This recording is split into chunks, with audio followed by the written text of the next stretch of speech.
सिंधु घाटी सभ्यता के बारे में थोड़ा सा हमने पढ़ा था। आज हम बात करेंगे इस सिंधु घाटी सभ्यता के प्रमुख स्थल के बारे में। हाँ दोस्तों, इस सिंधु घाटी सभ्यता ये एक बहुत ही ज़्यादा इम्पोर्टेंट टॉपिक है, क्योंकि राजस्थान पुलिस ले लो, पटवारी ले लो, आरएस ले लो, रीट ले लो, हर एग्ज़ाम के अंदर इस टॉपिक में से प्रश्न पूछा जाता है। तो दोस्तों हम स्टार्ट करते हैं। देखिएगा, सिंधु घाटी सभ्यता।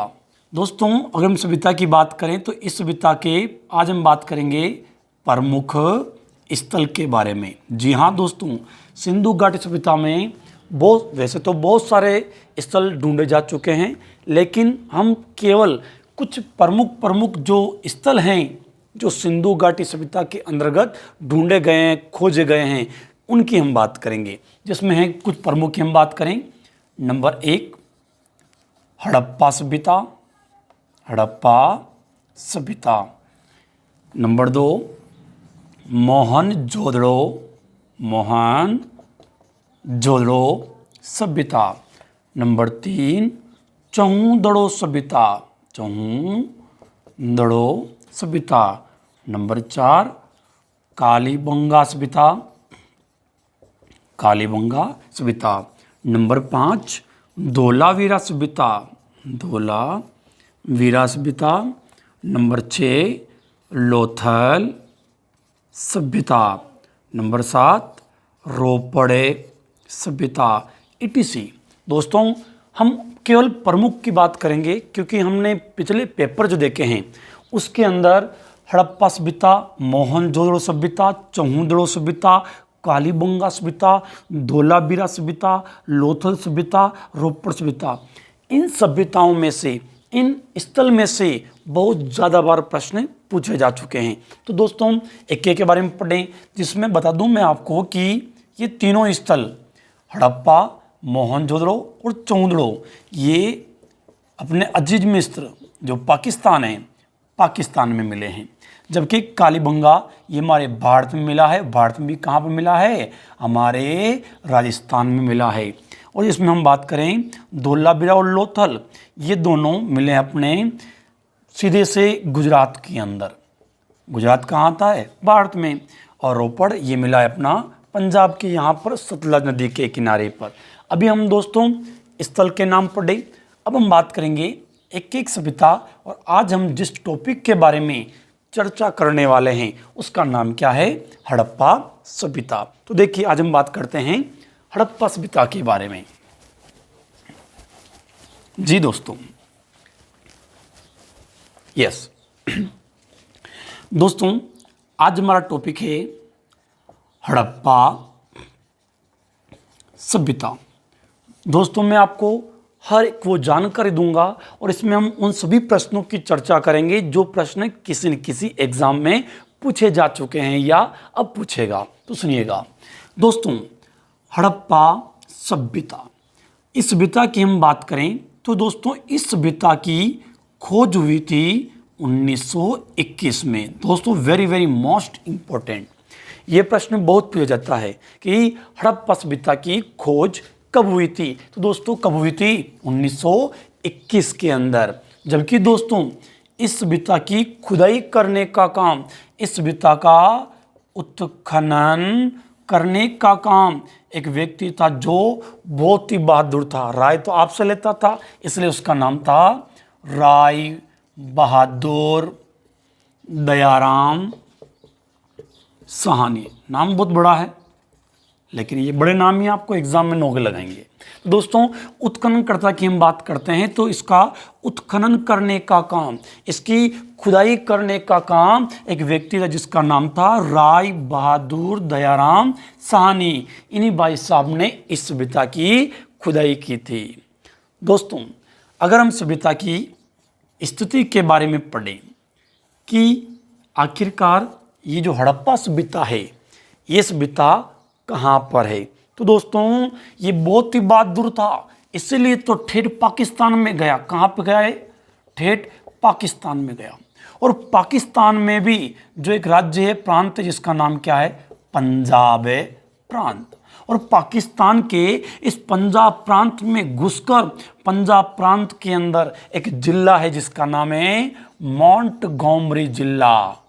मोंटगोमरी जिला। इस मोंटगोमरी जिले में जाकर एक जगह का नाम है, गांव का नाम है हड़प्पा नामक गांव में जाकर एक नदी जिसका नाम है रावी नदी, इसी रावी नदी के किनारे जाकर राय बहादुर दयाराम साहनी ने एक अध्यक्ष था, हमारे पुरातत्व विभाग का जो अध्यक्ष है उनका नाम क्या है, जॉन मार्शल।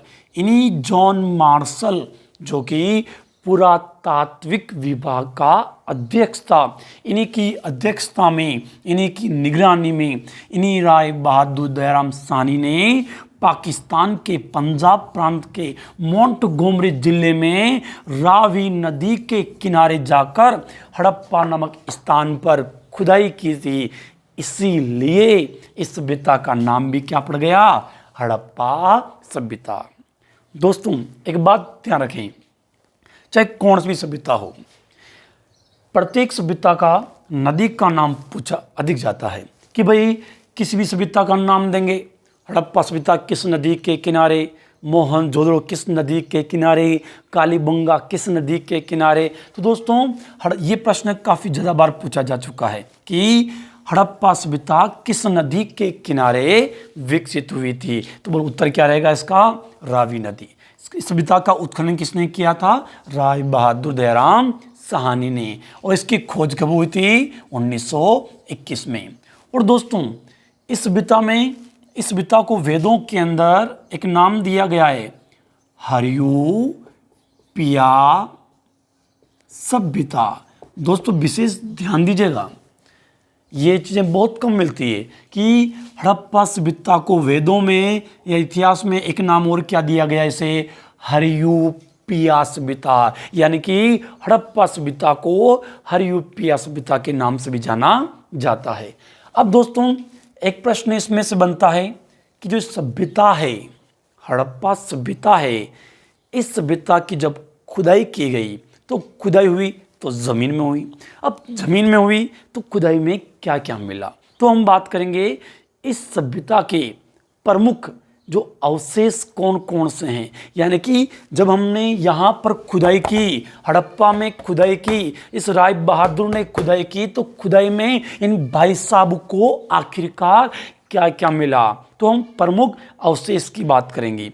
और कुछ अवशेष जो एग्ज़ाम में काफ़ी ज़्यादा बार पूछे गए हैं, हम उन अवशेष की विशेष चर्चा करेंगे ताकि लॉकडाउन के इस अवसर में आपको अच्छा ज्ञान मिल सके। तो देखिए दोस्तों,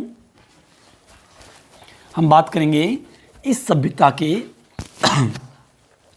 प्रमुख अवशेष के बारे में, प्रमुख अवशेष के बारे में कि इस सभ्यता की खुदाई में क्या मिला।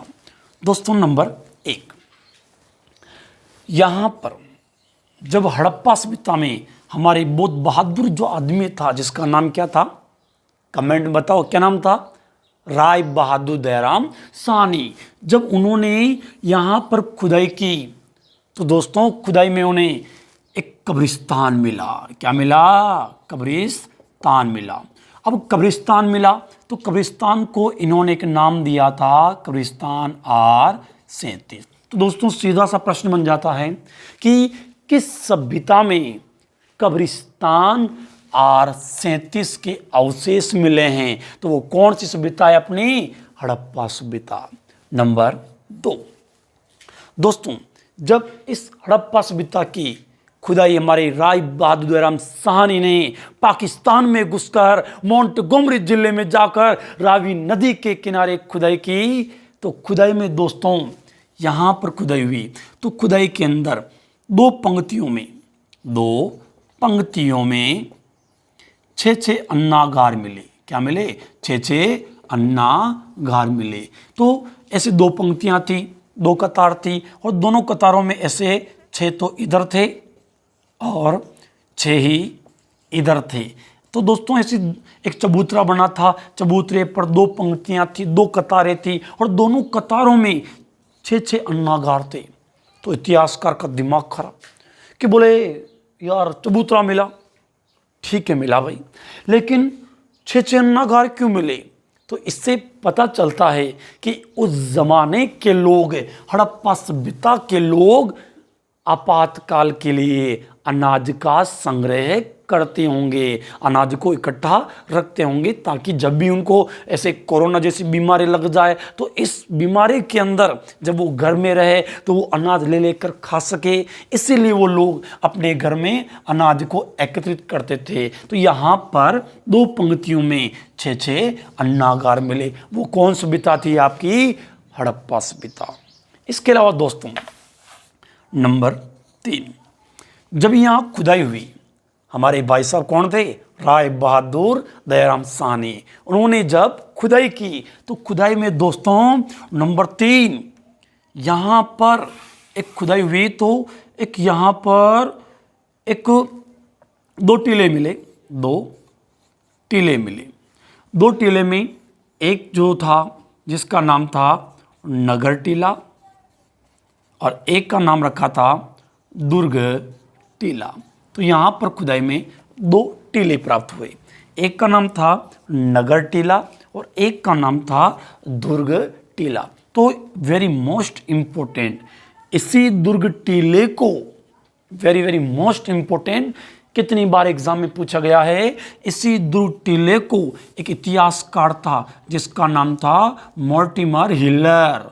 मोर्टिमर हिलर, इन्होंने इसे एक नाम दिया था माउंट एबी। यानी कि दोस्तों ये प्रश्न पूछा जा चुका है कि माउंट एबी हमें किस सभ्यता से प्राप्त हुआ? तो किससे प्राप्त हुआ था? हड़प्पा सभ्यता से। और दोस्तों नंबर 4 तो बहुत ज़्यादा इम्पोर्टेंट है, क्योंकि दोस्तों नंबर 4 वाला एग्जाम की दृष्टि से बहुत ज़्यादा इम्पोर्टेंट है, क्योंकि 4 वाला बहुत ज़्यादा बार पूछा गया है, क्योंकि लॉकडाउन भी 4 चल रहा है, इसलिए एग्जाम में ज़्यादा पूछता है। तो सुनना, नंबर 4, यहाँ पर एक ऐसी मोहर मिली, यहाँ पर एक ऐसी मोहर मिली जिसके ऊपर मान लो ये कोई मोहर है। इस मोहर एक सिक्का है, इस सिक्के पर एक बहुत ही सुंदर एक महिला का फोटो मिला। इस महिला के फोटो के यहाँ से पेट जो था, गर्भ से एक वृक्ष उग रहा था। क्या हो रहा था? एक वृक्ष उग रहा था। तो एक यहाँ पर हड़प्पा सभ्यता में जब खुदाई हुई तो यहाँ पर एक मोहर मिली और मोहर पर एक